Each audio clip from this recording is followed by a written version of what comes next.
Olá pessoal, tudo bem?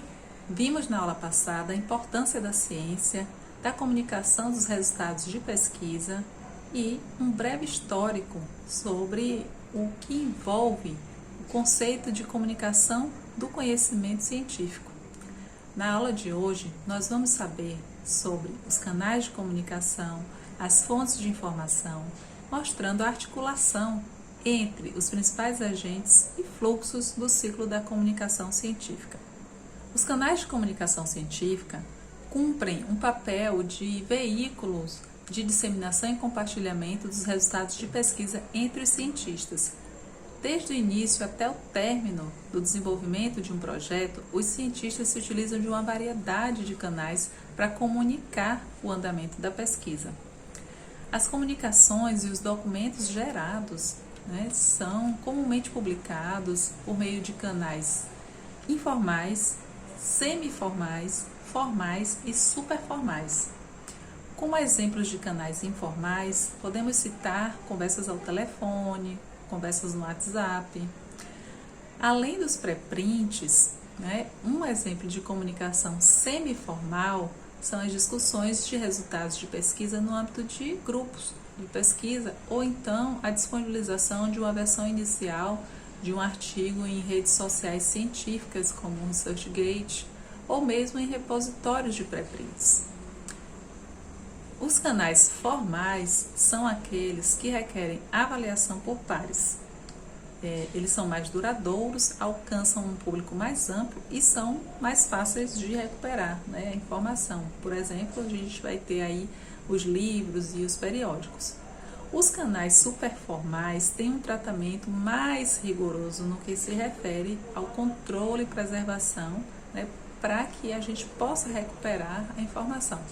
Então, os canais informais, eles divulgam aquelas comunicações que acontecem no que denominamos colégios invisíveis, que são aqueles grupos de cientistas que, mesmo que estejam distantes geograficamente, eles trocam informações com mais frequência, porque possuem aí laços fortes, mais fortes do que outros integrantes da comunidade científica. De modo geral, a formalização desses canais é um fato que interfere no nível de interação entre o pesquisador e o público. É importante destacar que a internet provocou grandes mudanças na forma de comunicar a ciência, porque ela passou a abranger uma variedade de fontes que antes se utilizavam de outros meios para chegar até o usuário, até o pesquisador.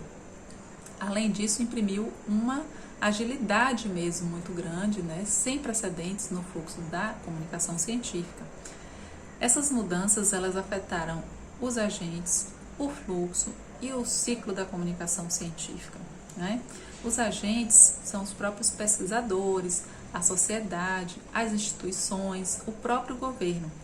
E esses agentes eles produzem e consomem informação científica que vão compor esse fluxo e esse ciclo. De uma maneira bem resumida, como é que funciona o ciclo da comunicação científica? Bom, na busca pelo desenvolvimento de um novo projeto, o pesquisador faz aquele levantamento bibliográfico que a gente falou na aula passada, ele faz aquele levantamento bibliográfico em fontes de informação e essa informação que ele localiza, ele vai utilizar para construir seu projeto e desenvolver sua pesquisa. Essas fontes elas são chamadas assim de memória coletiva, porque elas têm recursos de informação certificados já pelos pares, reconhecidos já pelos pares.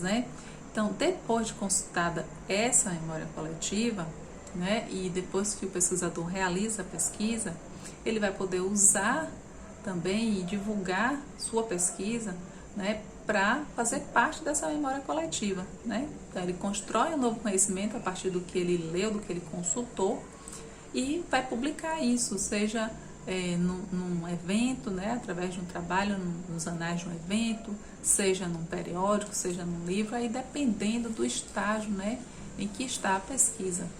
À medida que a pesquisa vai avançando, ela vai sendo publicada em canais formais. Começa nos canais informais, semiformais, até chegar nos canais superformais, né?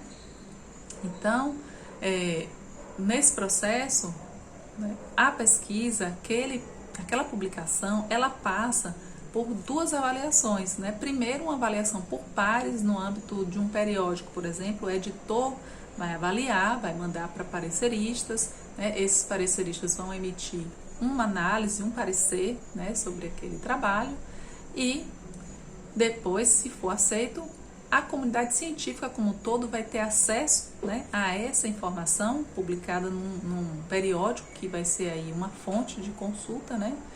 E esse ciclo então vai se retroalimentar, né? Então, o que ele pesquisou vai para a memória coletiva para ser consultado por outros pesquisadores e assim servir, né, de insumo para novas pesquisas, né? E é por isso que a ciência evolui, né? Ela se retroalimenta nesse ciclo e evolui. É importante ressaltar a manutenção do papel dos periódicos ao longo do tempo. Criados há mais de 350 anos, eles permanecem como o principal veículo de comunicação da ciência, né? Então, a função precípua do periódico, né, de acelerar a divulgação dos resultados de pesquisa, ela vem sendo posta à prova continuamente, né, a partir do uso intensivo de tecnologias, e especialmente depois da internet mesmo, né? Então, diante disso, surgiram modalidades novas de publicação, né, para adequar esse importante veículo, né, a essas demandas, né, da sociedade. Então, hoje nós não temos somente aquela publicação formada por fascículos, né, que vão compor volumes. Nós temos também, né, que surgiram recentemente, a publicação avançada de artigos e a publicação contínua. A publicação avançada de artigos, né, ela é a publicação individual dos artigos, né, que vão compor um número à medida que eles vão sendo avaliados, revisados e diagramados para serem consultados logo pelos cientistas. A publicação contínua, por sua vez, é a publicação normalmente em um único volume, né? Então, não se fecha os números dentro de um volume. Os artigos eles vão sendo avaliados, né, revisados, diagramados e publicados, né, continuamente, à medida que vão avançando no processo editorial. Para concluir, nós não podemos deixar de falar das bases de dados, né, que são recursos que potencializam a recuperação da informação formalmente publicada. Nesse cenário, né, que nós vivemos de abundância da informação, elas exercem um duplo papel, né? Primeiro, de fazer um controle de qualidade, né, com relação aos periódicos que elas indexam. São muitos periódicos, os periódicos se proliferam a cada dia. Né? E segundo, tratar a informação desses periódicos que estão indexados para permitir mesmo, né, a facilidade na hora da recuperação por parte do interessado, do pesquisador. Para fazer o controle de qualidade, né, as bases definem critérios que devem ser cumpridos pelos periódicos antes de serem submetidos para avaliação, né, e assim ingressarem nas bases. Né? Então, para tratar essa informação e assim possibilitar que ela seja recuperada, é necessário o uso de instrumentos, né, de padronização, como o vocabulário controlado e as normas técnicas, que são aplicadas já na produção dos textos pelos pesquisadores, né? No momento que o pesquisador está escrevendo seu texto, ele já se utiliza desses instrumentos, e também nesses repositórios, né, onde a informação estruturada ela é disponibilizada, né? E para que funcione mesmo, para que haja, né, uma comunicação, né, na linguagem que o usuário utiliza, né? O pesquisador, na hora de buscar um texto na base, utiliza, e a linguagem que o sistema utiliza, né? Essa linguagem que é utilizada para indexar esses artigos, né?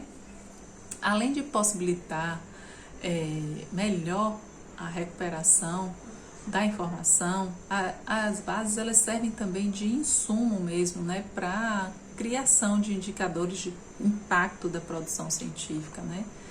E elas vão subsidiar os estudos métricos de informação, que ao longo do curso vocês vão ouvir falar, possivelmente, né? Que é o quê? São aqueles estudos de bibliometria, cientometria e altimetria, né? Mais recentemente com as redes sociais. As bases de dados, elas tanto podem ser especializadas, como podem ser também multidisciplinares, né? Abordar aí várias áreas do conhecimento, e podem disponibilizar texto completo ou apenas fazer referência a esse texto, né? Indicar onde é que você vai encontrar, né, o texto completo, certo? É isso, pessoal. Esse conteúdo ele vai ser muito útil ao longo do curso, né? E como leitura complementar, eu indiquei alguns textos que vão ampliar o conhecimento sobre esses pontos que nós abordamos aqui na Biodel Aula e pontos que vão ser abordados também na nossa aula online. Aproveitem!